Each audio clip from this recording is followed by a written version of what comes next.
Buenas tardes, bienvenidos a una nueva edición de seminarios de la Real Fundación Victoria Eugenia. Hoy vamos a hablar de la inteligencia artificial aplicada a las coagulopatías congénitas. Mi nombre es Manuel Rodríguez López y voy a moderar esta charla apasionante. Como sabéis, la inteligencia artificial es una ciencia que existe desde hace mucho tiempo en distintos sectores de nuestra vida y que desempeña un papel fundamental en el sistema sanitario. Las aplicaciones de la inteligencia artificial en la atención sanitaria son muy variadas y van desde el aumento y la mejora de los flujos de trabajo clínicos hasta la creación de sistemas de información más eficaces, crear intervenciones más específicas basadas en la estratificación del riesgo, reducir la carga de documentación y mejorar la eficacia en la utilización de los recursos financieros de las organizaciones sanitarias. La inteligencia artificial es un área de la informática que hace hincapié en la creación de máquinas inteligentes que funcionan y reaccionan como los humanos sin serlo. Podrá permitir alcanzar mejoras de los resultados en salud de alrededor del 30 al 40%, reducciones de hasta un 50% del coste de la atención del paciente y generar un fuerte impulso a la investigación de nuevos tratamientos.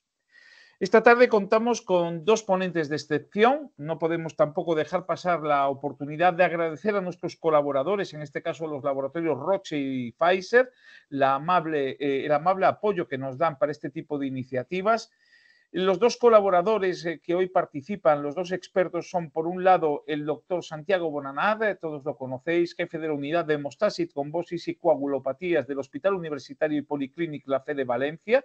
El doctor Bonanat nos va a hablar de la inteligencia artificial, acude en mi ayuda o no. Y a seguir, el doctor Emilio Monteboquet, del mismo hospital, jefe de la sección del Servicio de Farmacia del Hospital de la Fe, coordinador del Grupo de Farmacia Digital de la Sociedad Española de Farmacia Hospitalaria, nos va a hablar de los retos y desafíos de la inteligencia artificial en la salud. Sin más, damos paso a los dos ponentes. Muchas gracias a los dos y muy buenas tardes.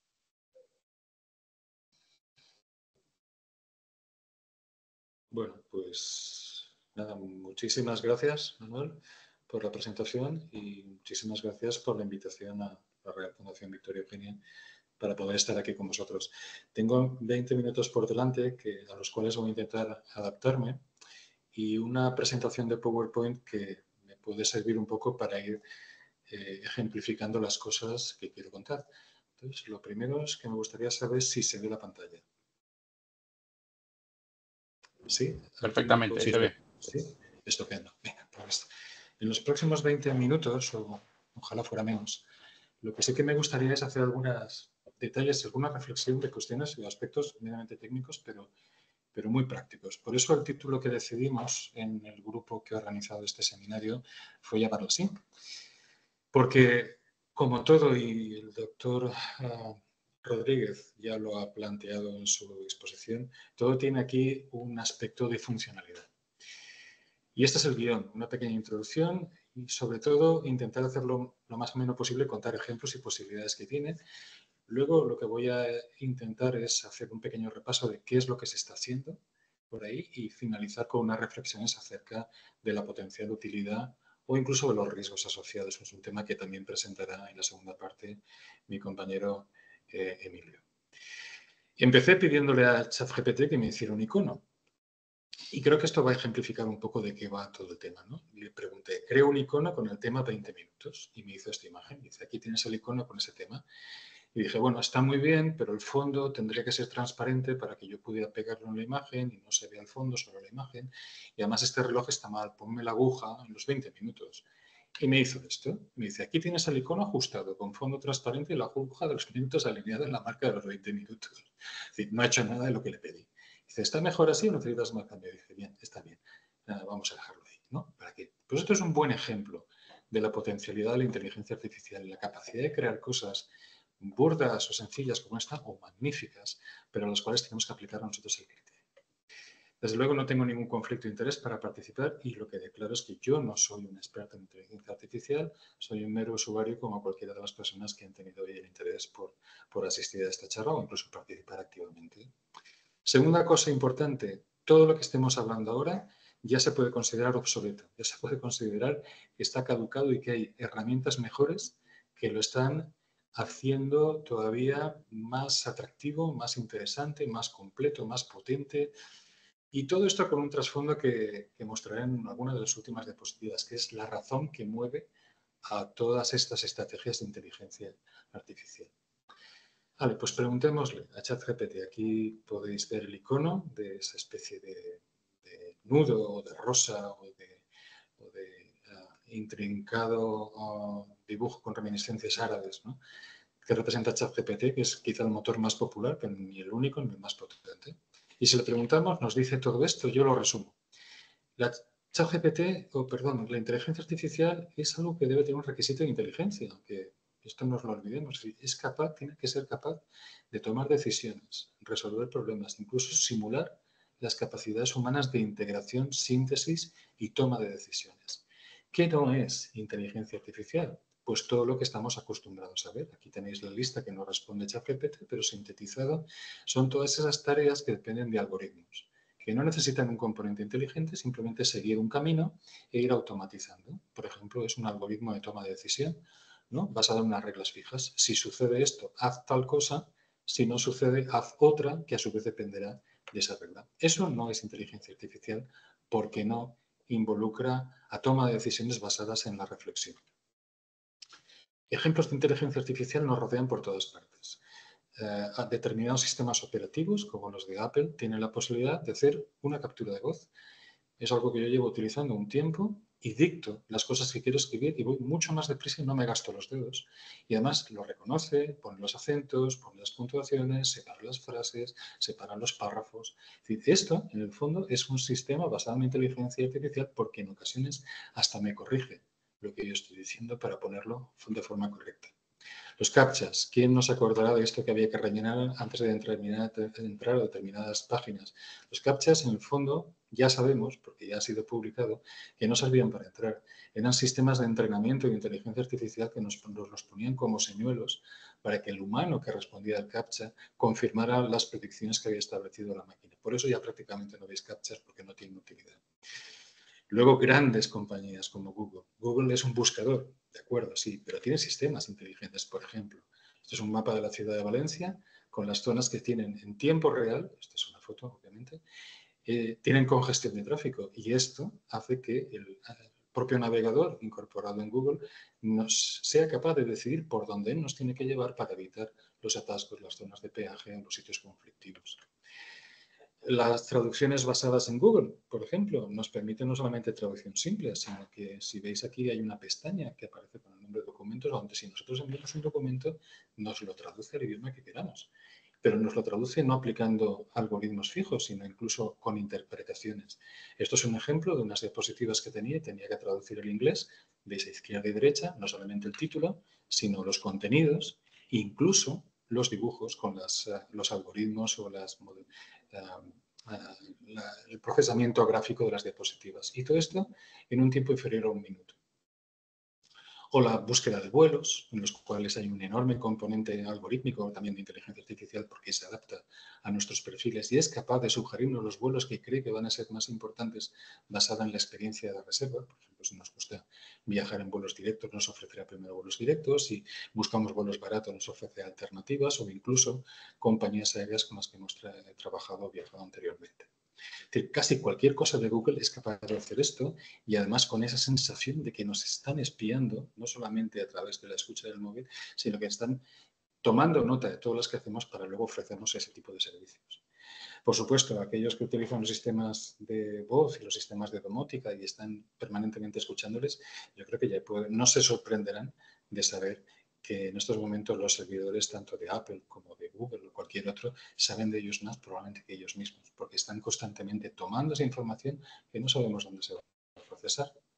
O cosas mucho más científicas, ¿no? Como por ejemplo el diseño de proteínas basados en aprendizaje de máquinas y en la simulación de multitud de estructuras para seleccionar candidatos a proteínas que luego pueden ser sintetizadas en laboratorio con cualquier tipo de utilidad, desde medicamentos hasta cualquier tipo de componente químico para el procesamiento industrial.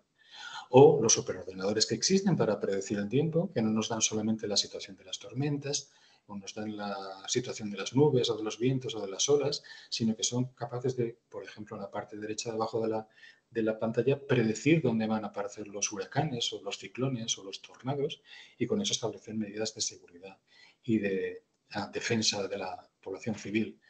Aquí había una animación que por desgracia no funciona, pero esto es una página, cualquiera puede entrar. Si no necesitamos superordenadores para hacer simulación. Esta página que se llama Ventusky nos permite hacer una simulación a futuro de los sistemas atmosféricos y predecir, por ejemplo, cuándo va a haber tormentas y en qué momento van a llegar. Y he de decir que la capacidad de simulación que tiene o de predicción que tiene realmente se parece mucho a la realidad. Yo lo gasto con bastante frecuencia. En el área de las coagulopatías congénitas, ya tocando un poco más lo que nos afecta, ¿no? Y por lo cual quizá las personas que se han acercado a esta presentación, o a estas presentaciones, perdón, a este webinar, pueden tener más interés. Vale, ¿y esto cómo nos afecta directamente a nuestra área de interés en las coagulopatías congénitas? Pues, por ejemplo, aquí tenemos un ejemplo. Nosotros tenemos un programa en estos momentos montado, un programa desarrollado con Kibim, que es el grupo de gente de la derecha, son gente experta en el área de la radiología predictiva, para predecir problemas articulares basados en algoritmos de inteligencia artificial utilizando resonancias magnéticas y PET resonancias para predecir el desarrollo a futuro de problemas de artropatía, simplemente con el análisis de el mapeado de las lesiones observadas en un sistema de adquisición no solamente morfológico, sino funcional, como es la PET resonancia. O incluso estructuras que son capaces de predecir el grado de gravedad de una hemofilia simplemente atendiendo a las mutaciones localizadas o las alteraciones genéticas identificadas en el genoma. Sabemos, por ejemplo, que la inversión del intrón 22 es una característica propia de la hemofilia A grave, pero las hemofilias B no se caracterizan en la mayor parte de las ocasiones por tener grandes alteraciones genéticas, como es esa inversión de un intrón, que es básicamente un trozo de ADN que se da la vuelta, sino que tienen mutaciones puntuales y pequeños defectos que afectan al gen del factor 9, en el caso de hemofilia B, y que no siempre somos capaces de saber qué tipo de enfermedad van a desencadenar. Bueno, pues hay sistemas basados en aprendizaje de las máquinas que son capaces de predecir con éxito esta situación, también en hemofilia A, por supuesto, y en multitud de otras enfermedades. Ignacio Hernández, que es un neurólogo, fundador de una empresa llamada Savannah, que es una empresa que ha estado trabajando desde hace mucho tiempo en inteligencia artificial, publicaba hace muy poco unas declaraciones, ¿no? Esto es de mayo del año 2024 y creo que tiene mucha razón, en definitiva. Es una persona visionaria y esto hay que reconocerlo porque esta compañía, Savannah, ha desarrollado grandes proyectos en el reconocimiento de texto y en el análisis masivo de datos de los hospitales. Y dice esto, va a entrar en el sistema sanitario porque lo que hay falla mucho. Tenemos un sistema basado en la recolección de enormes cantidades de información que luego tenemos dificultades para procesar y sacarles utilidad. En las historias clínicas registramos multitud de detalles. Muchas veces quedan ahí hasta que alguien va a buscarlos, pero no hay una utilización proactiva, ¿no? Y una utilización prospectiva de esa información como sí podría darnos la inteligencia artificial. La medicina, en contra de lo que pueda pensar mucha gente, no es una carrera científica. Yo creo que es una carrera literaria y me justificaré. En primer lugar, la Universidad de Valencia, donde yo me gradué y donde Emilio Parravante también se graduó, se llamaba Universidad Literaria de Valencia, porque era el concepto de la universidad, una universidad que tiene más de 700 años y que surgió en el siglo XV-XVI, si no recuerdo mal. No, anteriormente, en el siglo XII-XIII ya había un núcleo de universidad en Valencia, la Valencia medieval, y era una universidad que estaba basada en los estudios literarios, ¿no?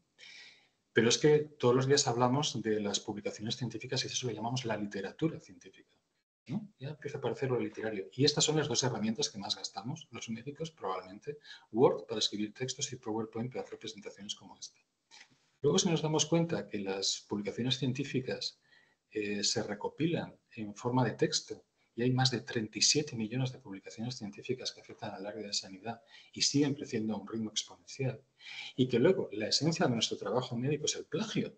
Es decir, cuando publicamos un trabajo como este, y no he puesto a otra persona nada más que un trabajo nuestro para que nadie se sienta señalado, lo que hacemos es referenciarlo a una serie de citas bibliográficas que estamos, en cierto modo, utilizando en nuestro provecho y que luego, además, las declaramos y las utilizamos como referencias bibliográficas.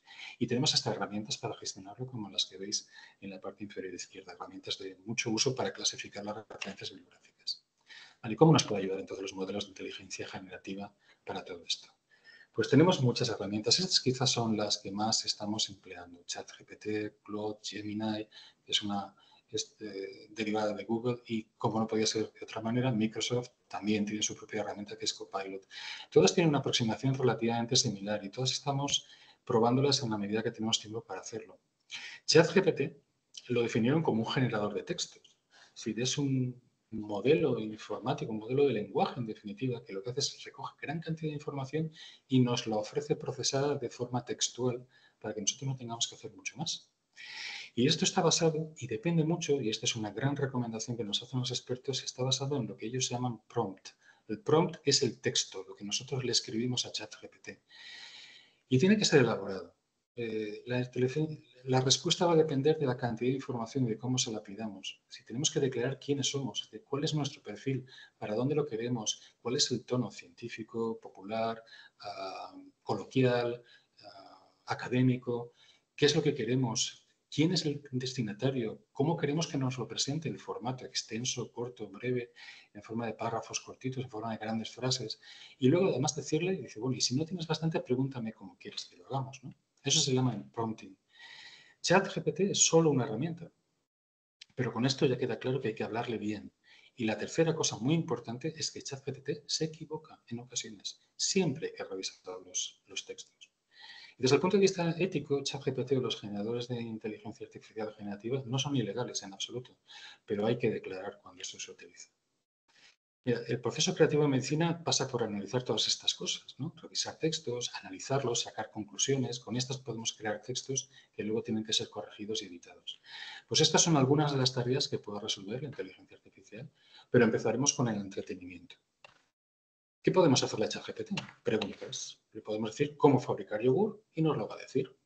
Y nos lo va a decir, aquí la pregunta ha sido muy corta, pero yo le podría haber dicho, soy un ingeniero químico y quiero que me detalle los procesos técnicos para desarrollar un yogur de tales características. Y cambiaría la información que nos ofrece. Podemos discutir. Este es un ejemplo delicioso de un artículo en El País de hace ya unos cuantos meses en los cuales el escritor Juan José Millas debatía con ChatGPT y le ponía a prueba. Es interesantísimo y delicioso de leer. Cualquiera que tenga interés, buscad en Google Juan José Millas ChatGPT y pasaréis un rato interesante.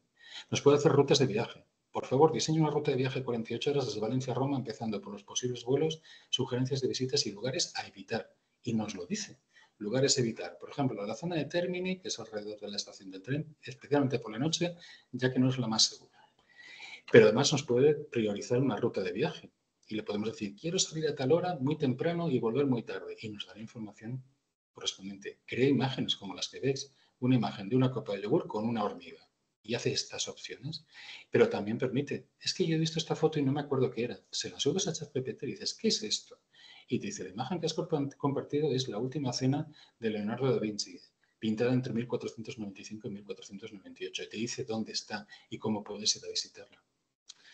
Textos. Permite hacer una cosa que se llama proofreading, es decir, corrección de textos. Puede revisar, puede corregir, le podemos decir que nos diga qué es lo que está mal, que nos cambie el estilo, traducirlo a otro idioma, incluso decirle, lo quiero escrito en un inglés británico, un inglés australiano, un inglés neozelandés. Y nos puede generar eso que veis ahí, VBA, un código para que luego lo importemos directamente en Word y consigamos cosas como la que veis. Este es el código, la pregunta era una pregunta con elaboración. ¿Eres un médico interesado en redactar una introducción para un capítulo tal? ¿Vale? Y esta es lo que yo he escrito. Corrígemelo. Y dame un texto, un código VBA para que yo lo inserte en Word y me genere directamente un documento como el que veis. Y genera esto. Y le podemos decir, quiero de 250 palabras. Y hace 261, porque no puedo ajustar más. O quiero 500 y hace 500 palabras. Ahí está toda la potencia que tiene. Para mí, una de las cosas más importantes de ChatGPT es combatir el horror al vacío.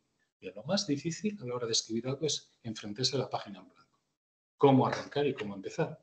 Pues nos permite hacer lo que queramos. Una cover letter, que es una carta de presentación para enviarla a una revista científica. Una carta de recomendación como esta. Digo, haz una carta de recomendación, actúa como la jefa de una unidad de muestras en un centro de referencia y redacta una carta de recomendación para tal persona después de su doctorado en la unidad. Destaca su brillante iniciativa y hace la carta de recomendación, como veis en el texto que aparece a la derecha. Puedo hacer una explicación. Redacta para un público que no tiene conocimientos profundos en biología y en qué consiste la terapia génica. Y va a hacer una carta que explicará en conceptos fáciles de entender y evitando palabras técnicas. Te voy a hacer tablas de resumen.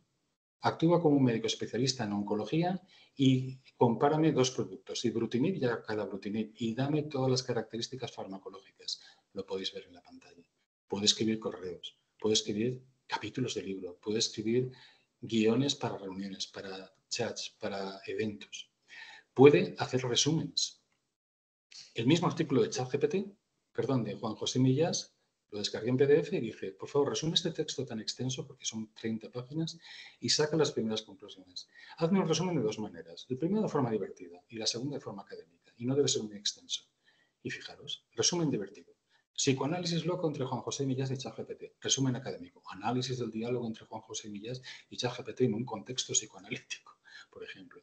Pero se pueden resumir hojas de cálculo, planes de vuelo, por ejemplo, que nos da la agencia de viajes, incluso un hilo de ChatGPT, copiar del ChatGPT y pegarlo directamente, de WhatsApp y pegarlo en ChatGPT y nos lo va a resumir. Puede hacer traducciones, como ya he mencionado anteriormente. Puede traducir completamente un PDF. Puede incluso hacer una traducción modificando el estilo. Nos puede dar información sobre temas biomédicos, por ejemplo, cómo se trata una trombosis yugular. Nos da conceptos genéricos, pero podemos decirle que nos dé un detalle para hematólogos. Necesito saber cómo se trata una trombosis yugular para un hematólogo que desea tomar decisiones. El lenguaje debe ser médico.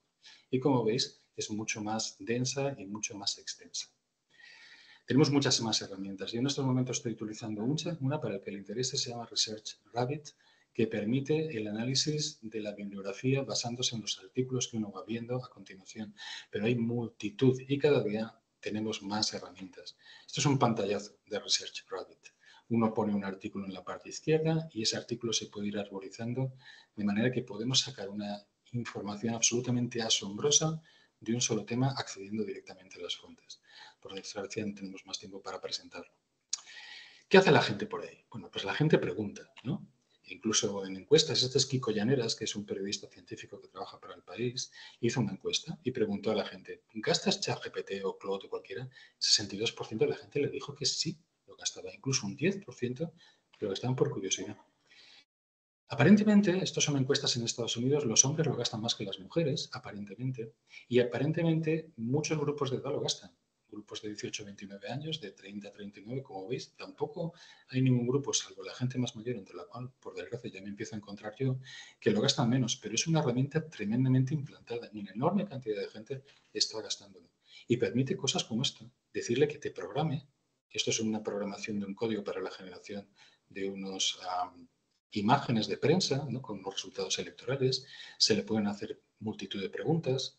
Esto es un entorno que se llama RaiCat que permite integrar dentro ChatGPT o Claude y permite hacer preguntas, permite sacar datos de un PDF con una imagen, una foto de un PDF, permite sacar los datos, como veis, incluso exportarlo en formato CSV, una tarea súper tediosa muchas veces, pues ChatGPT la puede hacer.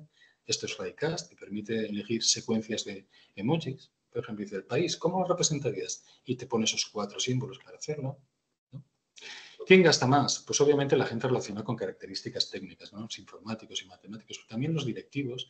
Nosotros, profesionales de salud, estamos alrededor de un porcentaje no despreciable. No somos los más bajos ni los más altos, pero por ejemplo la gente que se dedica a finanzas tira mucho de estas aplicaciones. Un experto de datos como Kiko Llaneras, una persona a quien vale la pena seguir, utiliza multitud de herramientas, pero que son específicas y están relacionadas con sus intereses particulares. RaiCast, que es la aplicación que integra GPT, Claude o cualquier otra. Pero también, por ejemplo, gasto un buen bolígrafo para tomar notas con una libreta física. Las cosas no están reñidas entre ellas.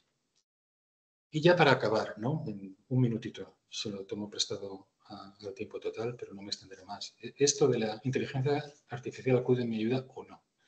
¿Esto qué es? Bueno, pues inteligencia artificial tiene unas potencialidades asombrosas. Yo creo que estamos empezando a descubrirlas y ya llevamos 2 o 3 años de sorpresas fantásticas, ¿no? Una detrás de otra. Pero yo aquí he marcado en rojo y de forma destacada el o no. ¿Por qué? Bueno, las herramientas basadas en inteligencia artificial nos permiten producir. Es lo que estamos viendo. Estamos produciendo muchas cosas ahorrando ¿qué? Esfuerzo y tiempo. ¿de acuerdo? Pero hay que andar con cuidado. Esto es una foto. Hazme una imagen, ChatGPT, bueno, esto es DALL-E, que es parte de ChatGPT, de un curso de inteligencia artificial para hematólogos. Y muy bonito, pero si os dais cuenta, hematototolo-Jones, esto tiene reminiscencias o similitudes fonéticas con una palabra muy común en Valencia, que no voy a decir porque esto es una sesión científica. ¿Pero esto qué significa? Pues que tiene sus limitaciones. Las imágenes no las compone con texto, sino con imágenes que parecen letras. Luego se publican cosas. Los nuevos modelos persiguen esa superinteligencia, pero no son fiables. Incluso con preguntas tontas. Le haces una pregunta, se la repites y la respuesta en ocasiones va a ser distinta. Y esto se ha publicado en revistas muy importantes como Nature. Ha publicado esto. La falta de fiabilidad, la mayor parte de los resultados, hay que estar encima. Y luego, ChatGPT y el resto alucinan. Se llama así, alucinar. Alucinan tanto en la generación de respuestas como, por ejemplo, cuando generan referencias bibliográficas como ves en pantalla. Se las inventan. Parecen de verdad, pero no existen. Ni estos autores existen, ni esa revista puede que exista, ni esa referencia de los números de referencia puede que exista.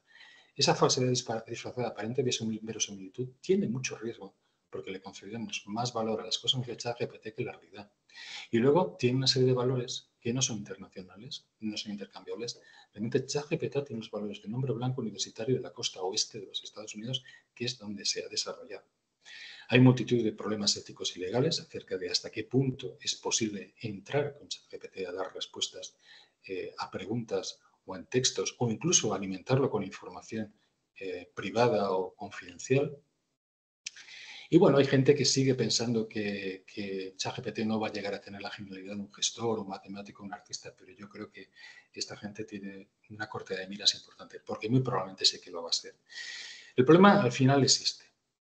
Por ejemplo, la empresa que está gestionando, ya estoy acabando, ChatGPT, que es OpenAI, va a salir, actualmente es una ONG, realmente es una empresa sin ánimo de lucro, pero van a entrar en el mercado privado y se van a transformar en una empresa que cotice en bolsa. ¿Por qué? Por esto, por las inmensas cantidades de dinero que hay detrás. Esta imagen es de ChatGPT y esta también, cada uno que se quede con la que más quiera.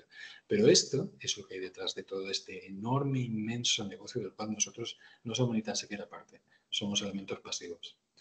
Y como no, los ciberdelincuentes ya se están apoyando en estas estrategias, y de hecho esta es una noticia de hace nada, del 29 de septiembre, el 600% de crecimiento de los ataques de ciberataques o, por ejemplo, los trabajos que pueden ser perdidos por culpa de ChatGPT o de los sistemas de inteligencia artificial que tienen una alta exposición a determinadas actividades como la programación, la escritura o el procesado de información, donde les va a suplantar con gran probabilidad.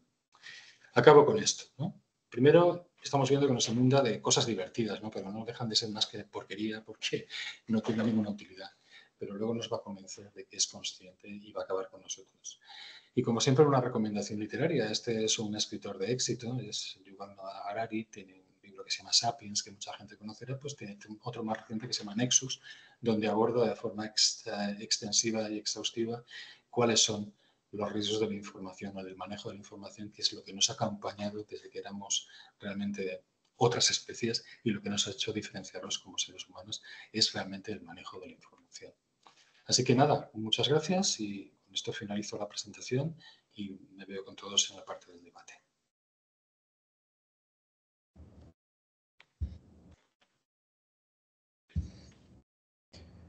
Muy bien. Bueno, entiendo que voy directamente, voy a compartir pantalla. Y si no me decís nada, entiendo que se está viendo bien. Bueno, lo primero que quería hacer era bueno, dar las buenas tardes a todos. Gracias por estar aquí y gracias a la Real Fundación Victoria Eugenia por la invitación a estar aquí esta tarde. Yo, un poco siguiendo el hilo de Santi, también decir que no tengo ningún conflicto de interés en la charla de esta tarde y desde luego tampoco soy un experto. Lo que sí que soy es una persona que cree fervientemente en la utilidad de la inteligencia artificial. que soy usuario habitual de la inteligencia artificial y que me gusta mucho cacharrear con estas cosas, y al final de la sesión espero que me dé tiempo a enseñaros algún ejemplo, ¿no? Pero es verdad que todo esto tiene una serie de retos y desafíos que creo que es importante considerar. También adelanto que muchas de las cosas que voy a decir son opiniones personales, que son absolutamente discutibles, y por supuesto si hay tiempo y queréis, pues en el debate podemos discutirlas. A mí me gusta empezar un poco planteando algo que creo que ya no está en el debate de todos los días, ¿no? Como había hace unos meses, ¿no? Y es sobre la utilidad de la inteligencia artificial en salud. Como digo, yo creo que ya no hay debate al respecto. Ha llegado para quedarse, ha llegado con muchísima fuerza, cada vez está más implantada, pero es verdad que sigue habiendo algunas dudas o algunos temas que es importante que tengamos en cuenta y sobre los que creo que tenemos que reflexionar todavía bastante, ¿no? Sobre si tiene utilidad, si tiene riesgos, si nos podemos fiar de los resultados que nos proporcione la inteligencia artificial, porque al final la vamos a utilizar en el ámbito de nuestro trabajo, vamos a tomar decisiones en base a lo que, o podemos tomarlas en base a lo que nos diga, ¿no? ¿Nos va a sustituir o no? Aquí sí que hay mucha incertidumbre. Hay quien ya dice que nos va a sustituir claramente. Yo, desde luego, a corto plazo no lo veo, pero yo en inteligencia artificial ya no me atrevo a adelantarme a nada. Veremos a ver, a la velocidad que va esto, pues no sabemos hasta dónde podemos llegar y si sabemos utilizarla, ¿no? En definitiva, yo creo que hay tres preguntas que nos tenemos que hacer si nos metemos en esto. Primero, ¿por qué utilizar la inteligencia artificial? Segundo, ¿para qué utilizarla? Y tercero, ¿cómo utilizarla? Porque lo que sí que tengo claro es que si creo que a día de hoy, y a lo mejor si repetimos esta sesión en 6 meses, he cambiado de opinión, pero a día de hoy creo que no nos va a sustituir, al menos a corto o medio plazo. Sí que es verdad que creo fervientemente que probablemente el profesional que utilice bien la inteligencia artificial sí sustituirá al que no lo haga. Y esto me recuerda pues a una publicación que ya en este contexto es antigua, porque es del año 2009, que hablaba del teorema fundamental de la informática biomédica, que venía a decir sencillamente algo así como que una persona asistida por un ordenador o por una máquina es mejor que esa misma persona sin la asistencia de esa máquina. Y yo, desde luego, estoy muy convencido de esto. Y en el ámbito de la inteligencia artificial está llevando a muchos autores a hablar cada vez más, ya no solo de inteligencia artificial, sino del concepto de inteligencia aumentada, ¿no? Además manteniendo un poco las dos iniciales de la IA. Porque a día de hoy, y yo quiero pensar que siempre será así, las personas, el ser humano, es mejor que las máquinas en aspectos como estos que os pongo aquí: sentido común, dilemas, moral, abstracción, imaginación, etcétera. Ya sé que las máquinas a veces parece que esto lo hacen cada vez mejor, pero realmente no están al nivel del humano en este sentido, y yo quiero pensar que nunca lo van a estar. Pero sí que hay que reconocer que las máquinas son mucho mejores que nosotros en otras cosas. Identificar patrones donde nosotros no somos capaces de verlos por la cantidad de datos que hay que manejar y demás, pues las máquinas sí son capaces de identificar estas correlaciones, tienen una capacidad de trabajo infinita, procesamiento de lenguaje natural, para localizar conocimiento, aprendizaje automático. Es decir, ellas, a medida que van trabajando esa capacidad infinita y ese no parar nunca, si encima van aprendiendo, eso quiere decir que su mejoría lo vemos, vamos, a una velocidad espectacular. O minimización de sesgos, ¿no? Entonces, si nosotros somos mejores que las máquinas en unas cosas, pero las máquinas son mejores que nosotros en otras, pues quizá queda claro que lo inteligente es trabajar juntos, ¿no? Y yo estoy muy convencido de esto.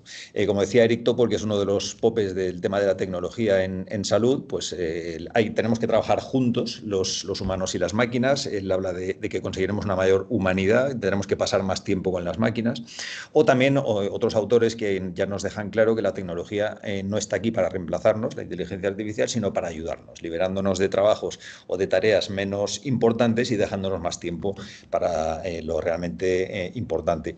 Y me gustó mucho esto, lo traigo aquí, no lo comento con detalle, esto viene del blog kevinmd.com, que si no conocéis y os interesa el tema de la salud y tecnología, es muy, muy recomendable. Y esto era un oncólogo que hace una reflexión diciendo que realmente el gran lujo para los médicos es ahora mismo el tiempo. No hay tiempo para estar con los pacientes o para dedicarles el tiempo que los pacientes necesitan, ¿no? Y todo esto tiene mucho que ver con la gran cantidad de carga administrativa que cada vez tenemos mayor, y luego pues también hacía la reflexión, y todos los que ya tenemos unos años sabemos que esto ha sido así, que nos han ido poniendo a nuestra disposición cada vez más tecnología que teóricamente nos iba a facilitar el trabajo, y lo que ha hecho precisamente es al revés: cada vez más trabajo, digamos, frente al ordenador y cada vez menos tiempo para estar con los pacientes. Y este señor directamente dejó la medicina, se dedicó precisamente a trabajar un poco en el ámbito de la tecnología tecnología en salud y me gustó mucho porque lo que vino a decir es que, bueno, habiendo estudiado mucho todo este campo, él tiene muy claro que con la inteligencia artificial todo es diferente. Es decir, realmente sí que nos va a permitir o va a tener un impacto real sobre la práctica de la medicina en el sentido de que nos va a permitir de verdad, no como otras tecnologías que han venido antes, de verdad tener más tiempo para estar con los pacientes. Bueno, yo no voy a hacer un repaso digamos, muy profundo de la aplicación de la inteligencia artificial en farmacia hospitalaria. Perdonadme que os traiga este ejemplo, pero bueno, es lo que yo más conozco y en lo que más trabajo y donde he visto mayores experiencias, y muchas de ellas son aplicables también al área de la hematología y de las coagulopatías congénitas, ¿no? Hay muchas aplicaciones más de las que tenéis aquí, pero al menos yo muestro estas que son las que conozco y donde os puedo decir que hay experiencias reales de implementación de la inteligencia artificial en el día a día, no solo en investigación, ¿no? El tema de la validación de los tratamientos, evidentemente, nos permite no solo hacer validaciones automáticas basadas en reglas muy estrictas, sino que además nos permite predecir un poco los riesgos que puede tener un paciente a lo largo de su hospitalización o si no está hospitalizado a lo largo de su proceso, en función de cómo vayan evolucionando determinadas características, ¿no? En función de cómo ha sido entrenado el modelo. Nos permite definir o predecir qué tratamientos van a ser más efectivos y seguros para un paciente concreto, porque bueno, el desarrollar modelos entrenados con datos tanto de pacientes como de tratamientos y incorporando los resultados en salud nos permite hacer esa predicción. Podemos hacer una medicina más personalizada. Gestión de inventarios, por supuesto, que esto es un tema muy nuestro, pero que nos preocupa mucho en el día a día, nos ayuda muchísimo en esta gestión de inventarios. Seguridad del paciente, ya no solo desde el punto de vista de validación de tratamientos, de detección de efectos adversos, de detección de interacciones, sino incluso ya a nivel de elaboración. Nosotros elaboramos muchos medicamentos, fórmulas magistrales, mezclas intravenosas, quimioterapia, etcétera, pues cada vez hay más inteligencia artificial incorporada en estos procesos. Educación y formación continua, por supuesto, creando simulaciones y escenarios. Esto que comentaba el doctor Bonaná de Juan José Millás haciendo como este psicoanálisis, pues es que a ChatGPT se le puede pedir que haga determinados papeles, que juegue, por ejemplo, el papel de un paciente y podemos entrenar a los residentes o a estudiantes, pues un poco habiendo entrenado a ChatGPT diciéndole cómo tiene que comportarse frente a o en este escenario, ¿no? Y hay experiencias muy interesantes a este nivel.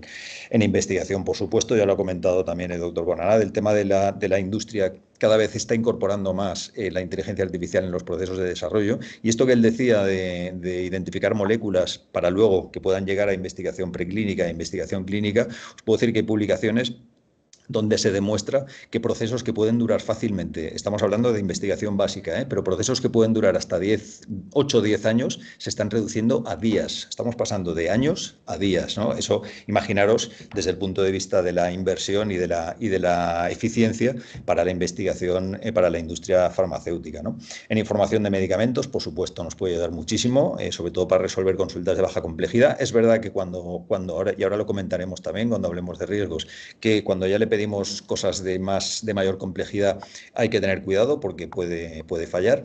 Y luego en el ámbito de la productividad, ya el doctor Bonaná ha comentado muchas cosas. Todo esto que os pongo aquí son experiencias tanto personales como de mi entorno, donde se está utilizando todo esto en el día a día, y insisto que al final os enseñaré un par de ejemplos muy sencillos, ¿no? Dicho todo esto, y dado que yo os quería hablar de riesgos y desafíos, todo esto está muy bien, pero ya como también planteaba el doctor Bonaná al final de su presentación, pues tenemos que ser conscientes de que aquí hay riesgo. Y tenemos que pensar que nos estamos moviendo en un ámbito, en un entorno que es la salud o la asistencia sanitaria, que es especialmente complejo y que es especialmente delicado. Todo lo que él nos ha enseñado antes de predecir el tiempo o el tema del tráfico, pues bueno, si al final la inteligencia artificial falla, pues bueno, pues puede que nos comamos un chaparrón o puede que nos metamos en un atasco, ¿no? Pero claro, si la decisión que vamos a tomar tiene que ver con la salud de un paciente, pues estamos hablando ya de otra cosa. Con lo cual, la fiabilidad nos preocupa y nos debe seguir preocupando mucho en relación a la inteligencia artificial. Porque riesgos hay en todas las fases, en el desarrollo de los modelos, en la implementación de los modelos, es decir, en la puesta en marcha, y también ya en el desarrollo de estos modelos ya en práctica clínica, ¿no? Y tenemos riesgos de privacidad, tenemos riesgos de ciberseguridad, tenemos riesgos de información falsa o de meter sesgos si los datos con los que entrenamos el modelo no son correctos, puede haber manipulación a través de la información, y luego ya una vez estén ya todos estos modelos implementados, pues hay quien dice que se puede haber un problema por el cambio de la relación entre pacientes y profesionales, que se puede deteriorar. Yo aquí no estoy del todo de acuerdo, pero es un riesgo que hay que contemplar, o la pérdida de determinadas habilidades, pues por el hecho de dejar algunas funciones en manos de las máquinas. Y algo que sí que es importante, como os decía antes, es que hemos de ser conscientes de que cuanto más le pidamos a la inteligencia artificial, es decir, cuanto más le exijamos, mayor riesgo tenemos que asumir. No es lo mismo pedirle que nos dé unos consejos de autocuidado que podemos encontrar en cualquier guía clínica o guías de autocuidado, que decirle que nos diga cuál es el tratamiento idóneo para un paciente neutropénico que acude a puerta de urgencias con un síndrome febril, ¿no? No tiene nada que ver. Y pongo este ejemplo porque este ejemplo es real y aquí en España lo tenemos y además está funcionando muy bien. Pero claro, desarrollar ese modelo no tiene nada que ver con el otro aspecto, ¿no? Entonces, insisto, mayor exigencia, mayor riesgo, y eso no debemos perderlo de vista. En este contexto, al menos hay dos aspectos que me parecen críticos y que no debemos olvidar nunca. Uno, la calidad y seguridad de los datos con los que entrenemos al modelo, y la interacción e interpretación de los resultados generados por inteligencia artificial. Porque al final la inteligencia artificial, sobre todo la generativa, ChatGPT u otras herramientas, están diseñadas primero para contestar siempre, es decir, difícilmente te van a decir no tengo la respuesta a lo que me preguntas, y segundo, van a contestar muy bien, aunque la información que te den sea falsa, te la van a dar de una manera que, vamos, si no estás preparado para interpretar esa respuesta, te la van a colar seguro, porque la contestación siempre es impecable, ¿no? Respecto a la importancia del dato, siempre me gusta poner esta imagen porque es muy gráfica y bueno, viene a decir que si a la máquina, si al algoritmo, por muy bueno que sea, lo alimentas con basura, te va a devolver basura. Entonces, es clave el entrenamiento de los datos, hacerlo con el entrenamiento de los modelos, hacerlo con datos de calidad. Respecto a la seguridad de utilizar la inteligencia artificial, os traigo aquí este algoritmo que es muy sencillo, que publicó la UNESCO. Se refiere a ChatGPT, pero yo creo que es extrapolable a cualquier otra herramienta, y son tres preguntas muy de sentido común, pero está bien que las tengamos siempre presentes en la cabeza, ¿no? La primera ¿es importante el resultado por lo que le vas a preguntar a la inteligencia artificial? Insisto, el ejemplo del tiempo, del tráfico, pues bueno, si se equivocan, insisto, pues puede ser incómodo, pero no va a ser muy grave, ¿no? Pues bueno, lo podemos utilizar. Pero si realmente es importante el resultado, nos tenemos que plantear una segunda cuestión. ¿Disponemos de experiencia para verificar que el resultado es preciso? Es decir, porque lo que os decía, la respuesta va a ser siempre impecable. Entonces, ¿estamos preparados para ver o valorar si eso tiene sentido o no? Cuidado con las alucinaciones, como también comentaba el doctor Bonanada antes, tenemos que estar mínimamente preparados para interpretar esto. Si no estamos, lo ideal sería no utilizarlo. Y si sí que lo estamos, todavía tenemos que plantearnos si estamos dispuestos a asumir la responsabilidad de las imprecisiones que cometa la inteligencia artificial. Es decir, la inteligencia artificial nos va a recomendar algo y nosotros podemos tomar la decisión en base a esa recomendación o no, pero si la tomamos, la responsabilidad va a ser nuestra, no va a ser de la inteligencia artificial. Por tanto, también tenemos que estar muy seguros de que estamos dispuestos a asumir esta responsabilidad. Y en este sentido, yo también me gusta plantear mucho en qué papel quedan los pacientes, ¿no? Porque si estamos diciendo que es clave tener una mínima capacidad para poder interpretar la respuesta que nos dé la inteligencia artificial, pues ¿qué ocurre con un paciente que a lo mejor no está tan preparado como puede estar un hematólogo en el ámbito de las coagulopatías congénitas? La respuesta va a ser impecable, como os decía, pero ¿qué pasa si esa respuesta es falsa?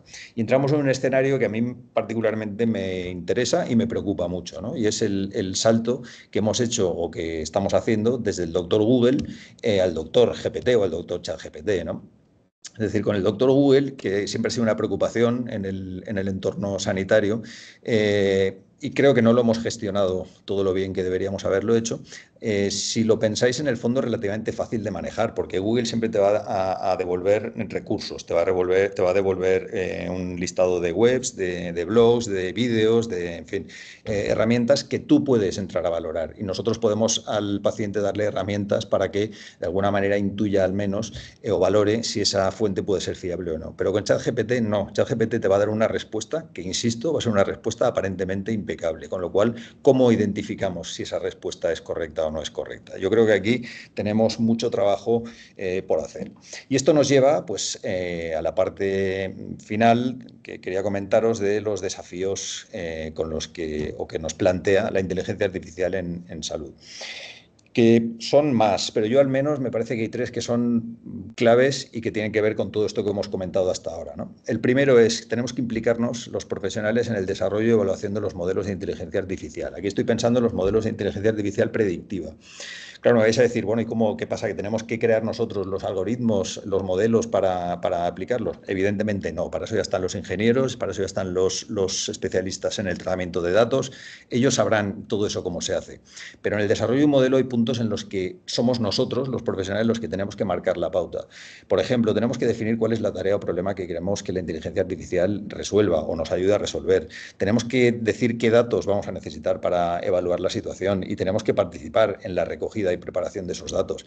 Tenemos que participar en el entrenamiento del algoritmo, en evaluar el modelo y una vez ya esté en marcha, siempre y de forma continua tenemos que hacer una monitorización de cómo está funcionando. Primero, porque pueden aparecer sesgos que durante el entrenamiento no se vieron y segundo, porque bueno, si el modelo no aprende adecuadamente, nos podemos encontrar con que con el tiempo el modelo vaya funcionando cada vez peor. Por tanto, siempre vamos a tener que estar alerta. El segundo desafío tiene que ver con la formación para una interacción adecuada con la inteligencia artificial.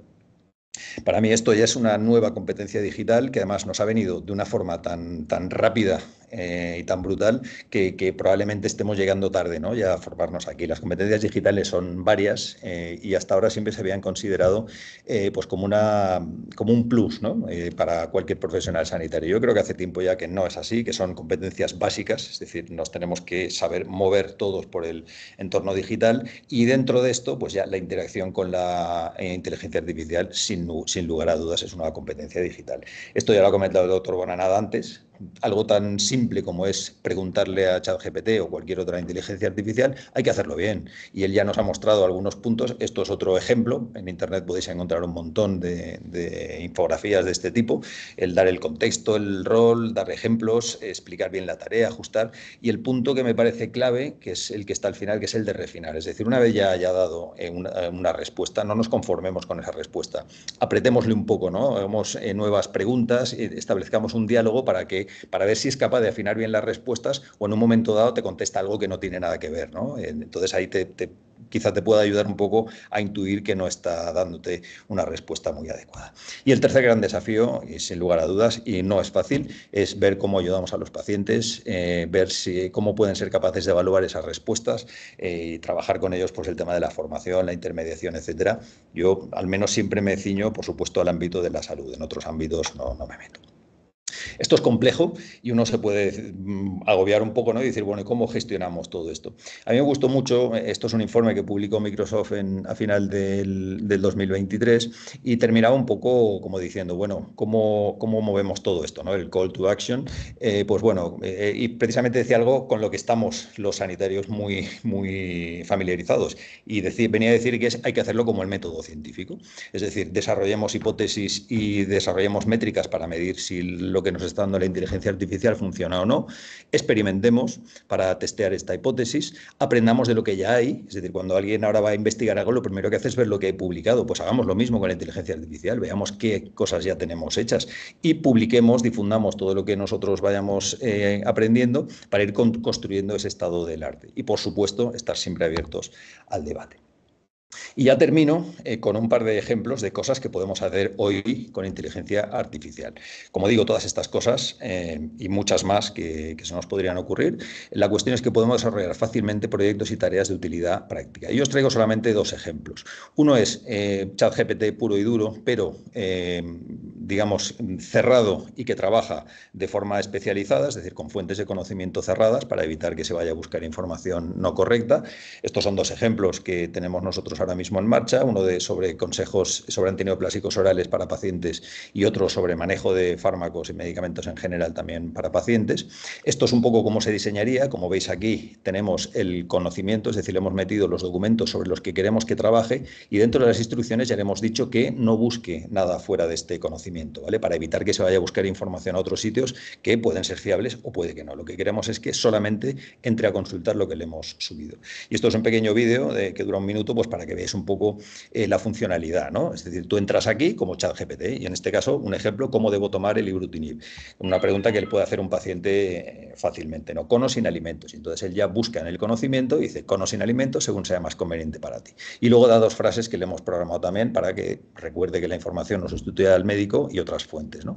Y digo, pues muy bien, y el imatinib, pues él busca otra vez, fijaros que ahí aparece ahora buscando en mi conocimiento, si os fijáis ahí, entonces no busca fuera, entonces te dice lo que te recomienda, ¿no? De tomar con alimentos y un gran vaso de agua. Y un ejemplo más, por ejemplo, si un paciente está preocupado, quiere saber los principales efectos adversos de un medicamento. En este caso, he probado con venetoclax, ¿no? Y entonces también él va a buscar a su conocimiento y veréis cómo pues le da el listado de los efectos adversos que tiene en los documentos con los que lo hemos entrenado, ¿vale? Y un último ejemplo para que veáis que se ciñe solamente a eso, pues una pregunta que ChatGPT te respondería enseguida, que es, le preguntamos, ¿puedes darme la receta de la paella? Y como veis ahora, pues va a contestar, él busca en sus conocimientos y te dice, no tengo esa información y no estoy configurado para buscarla en fuentes externas. Bueno, estos son herramientas que creo que los profesionales tenemos que ir utilizando, tanto para uso propio como también para poner a disposición de los pacientes.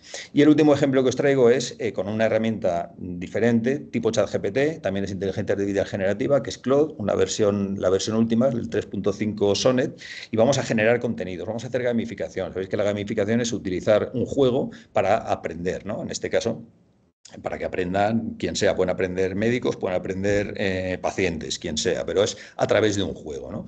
Entonces, aquí realmente la herramienta o lo que ha hecho Claude es, como veis aquí en la interface que tiene, es muy similar al ChatGPT, más allá del formato, pero lo que tienes es un lugar donde le vas a preguntar algo y él te va a contestar, pero tiene una cosa, como os pongo aquí, que son los artefactos, que creo que como os pongo aquí, creo que da un salto cualitativo enorme, ¿no? Porque tú le preguntas algo, en este caso, fijaros que yo lo que le he dicho es que me cree un panel, un dashboard, bueno, pues con una serie de elementos dirigido a pacientes, en este caso con trasplante cardíaco. Fijaros que aquí te da el código, esto ChatGPT también lo hace, ¿eh? También te lo da, pero si os fijáis aquí tiene otra pestaña que es la de preview, entonces si en vez del código le dices que quieres el preview, fijaros que sale exactamente lo que está trabajando y a partir de aquí tú puedes ir diciéndole cómo quieres ir modificándolo y aquí te va a decir en tiempo real cómo está quedando.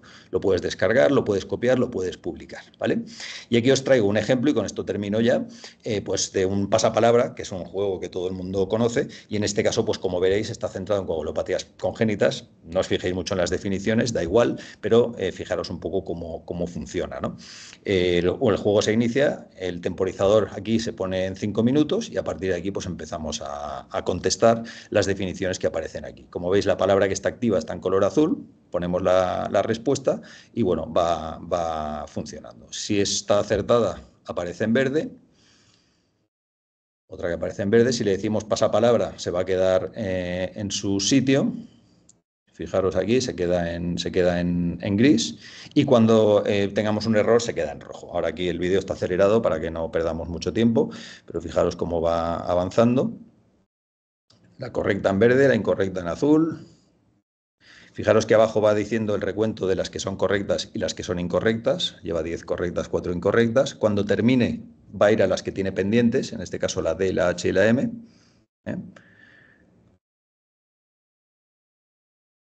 Y una vez termine, que ya está a punto, vais a ver cuando acabe con la Z, que es el último, ya te da el resultado final. Que tenéis aquí, el resultado final, y si le decimos ver resultados, pues tenemos aquí la lista de todas las respuestas. Si está en verde es que es correcta, si está en rojo es que es incorrecta, y fijaros que lo bueno es que te dice lo que has contestado tú y cuál es la respuesta correcta. Con lo cual, jugando a esto repetidas veces, pues puedes ir fijando conceptos y fijando conocimientos, ¿no? Y por supuesto, si aquí le dices nuevo rosco, aparecerían nuevas palabras, aunque en este caso, en este ejemplo, apareció la misma definición, pero aparecerían nuevas palabras. En fin, quiero decir con esto que realmente lo que tenemos aquí es un asistente de programación con el que yo os puedo decir que este pasapalabra está hecho en aproximadamente 3/4 de hora, ¿eh? No penséis que me he tirado un mes programando esto, y esa es la potencia que tienen todas estas herramientas, ¿no? Con lo cual, y ya termino, esta es la última diapositiva, yo creo que es cuestión de que nos formemos en esto, que conozcamos qué es lo que hace y sobre todo qué es lo que es y qué es lo que no es la inteligencia artificial, que nos impliquemos en el desarrollo y en la utilización de estas herramientas, que siempre tengamos muchísima precaución, monitoricemos todo lo que está haciendo y que comuniquemos todo lo que vayamos haciendo para que todos aprendamos de lo que vaya aprendiendo todo el mundo. Y como os pongo aquí, pues yo estoy convencido de que si tienes una idea, una visión, un proyecto, pues la inteligencia artificial probablemente se pueda encargar del resto. Y por mi parte, nada más, dejo de compartir. Muchísimas gracias y bueno, si queréis que comentemos algo para el debate, pues a vuestra disposición. Gracias. Muchas gracias, Emilio, muchas gracias, Santi. La verdad, han sido las dos muy buenísimas presentaciones, muy didácticas, muy divertidas, si se quiere, muy informativas. Yo no sé si entre el público hay alguien que quiera hacer alguna pregunta. Yo os animaría porque creo que el tema lo merece, novedoso, moderno, es de la cotidianidad de todos los días. Bueno. Ya que nadie se va animando por el momento, voy a empezar yo. Santi, yo te quería preguntar, para los legos como yo, ¿cuál es, en tu opinión, la principal barrera para que nosotros como sanitarios nos adentremos en el campo de la inteligencia artificial? Yo, la verdad, no creo que seas Lego, porque no eres de plástico y no tienes botones para acoplar piezas una encima de otra. Yo más bien te veo como un respetable hombre de la Galicia. Vale. A ver, limitaciones. ¿Sabes cuál? El desconocimiento. Yo creo que es el desconocimiento. Antes lo hemos dicho, ¿no? Emilio ha puesto ejemplos, yo también he puesto ejemplos. Si cualquiera de los dos, y nos pongo a él y a mí como ejemplos, hemos hecho cosas en esto, es porque nos ha servido de algo, ¿no? Porque nos ha respondido a un problema, nos ha dado una herramienta, nos ha permitido ahorrar tiempo y he descubierto cosas fantásticas. Research Rabbit, que os he contado antes, está resolviendo un problema real, que es búsqueda de información bibliográfica de una forma arborizada, que es lo que hacemos todos. Eso se llama procrastinar, ¿no? Uno empieza con una cosa, de esta salta a otra, y cuando se da cuenta está muy lejos del punto de origen. Sin embargo, alguien pensó que podía diseñar una herramienta, una estrategia para el análisis de información, bueno, y funciona fantásticamente bien. Es decir, me ha resuelto un problema. Es decir, yo estoy motivado para seguir buscando información e invertir mi tiempo, que es lo que menos tengo, en entretenerme con estas cosas. En el fondo me entretengo. Hay un componente lúdico, eso no lo puedo negar. Y sobre todo un componente de sorpresa de decir, esto es fantástico, ¿no? Lo que estoy viendo me está solventando el problema que tenía. La imagen esta que os mostré antes de la presentación sobre problemas del hígado, ¿no? Sí. Esto me resolvió una dificultad que yo tenía. No tenía tiempo suficiente para traducir una presentación que me habían invitado a hacer en un foro en otro idioma y Google me lo tradujo en un minuto. Un minuto. Luego tuve que corregirlo, tuve que mirar dónde había alucinaciones, dónde había tal, pero ese es mi estímulo fundamental. Y eso es independiente de la edad. Y es independiente de la formación. Porque cada uno va a tener unas necesidades distintas y estos modelos, sean estos que hemos contado, cualquier otro desarrollo que venga dentro de 4 o 5 meses, se van a acercar todavía más a la gente. No tienes más que ver, y con esto ya me callo, no tienes más que ver un vagón del tren, del metro, lo que sea. Todos, absolutamente todos, las personas que van dentro están mirando el móvil, independientemente de la edad. Los niños incluso van en el carrito mirando el móvil de los papás. Es una cosa tenebrosa. Sí, desde luego que sí. Eso es verdad. Emilio, en tu opinión, ¿qué no deberíamos hacer al usar la inteligencia artificial generativa básica tipo ChatGPT?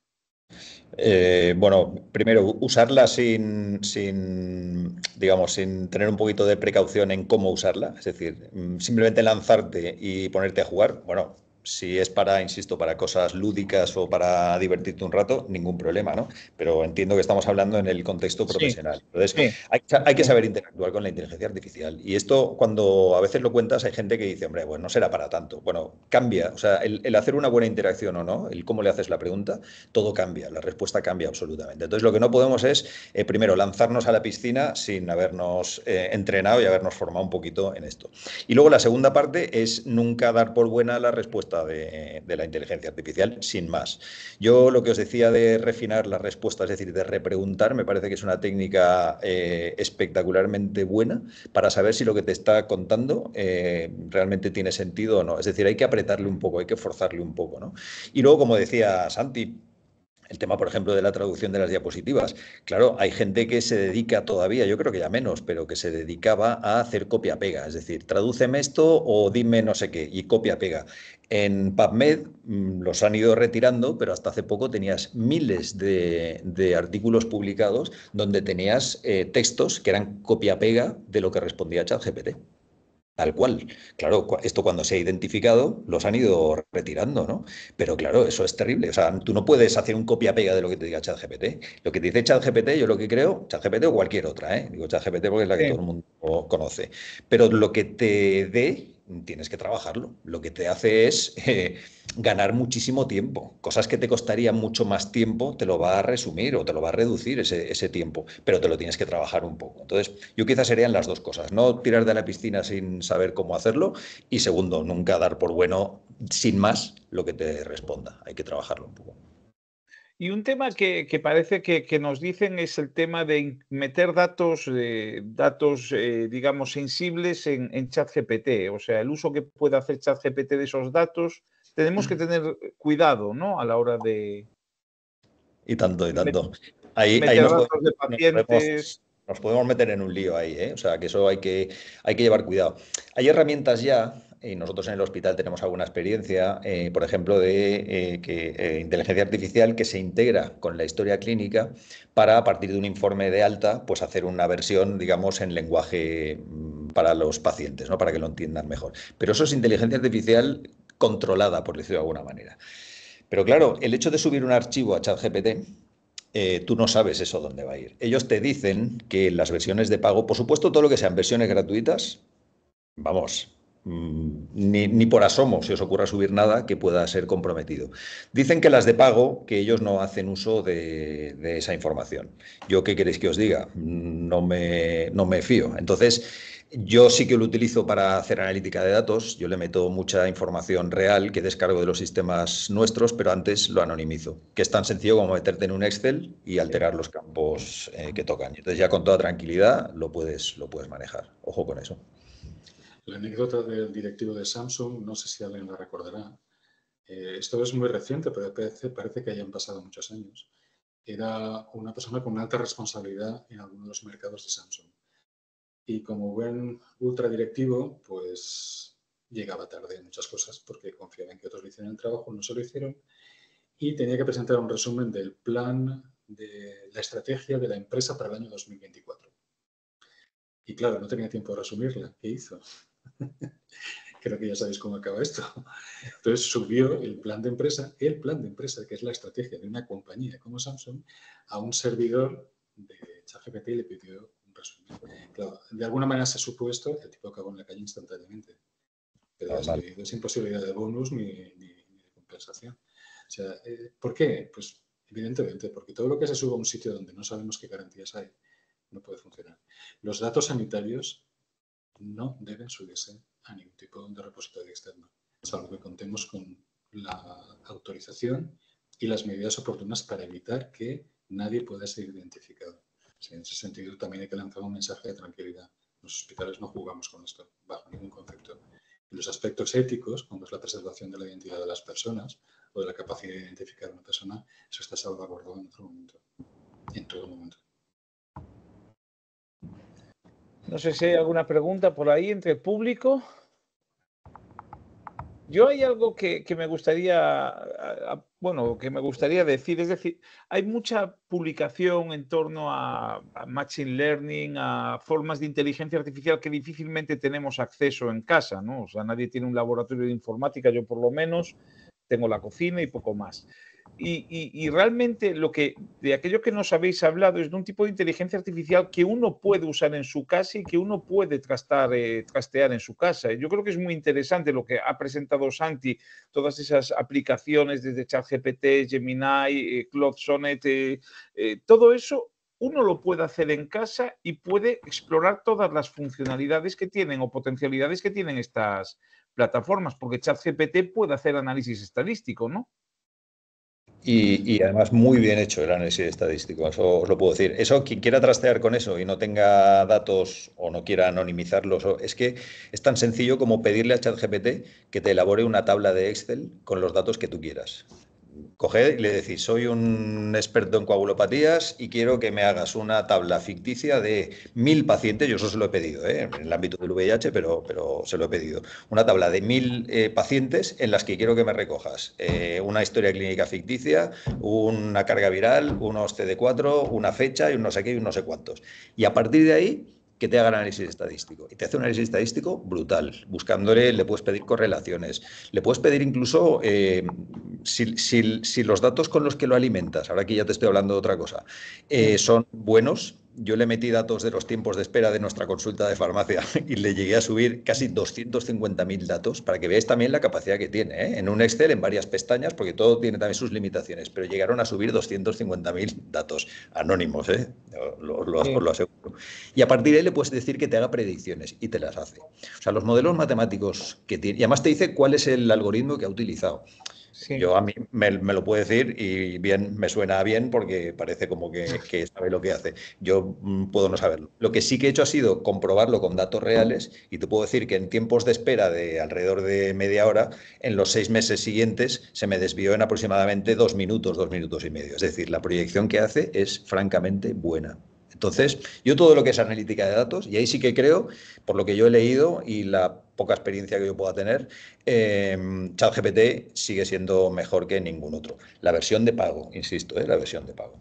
Bueno, y ahora hay un chat GPT 01 Preview que ya es realmente, aún no deja cargar información, pero bueno, Pues pero tiene una capacidad de razonamiento que es, decían, al nivel de un estudiante de doctorado, y es sí. realmente alucinante, ¿no?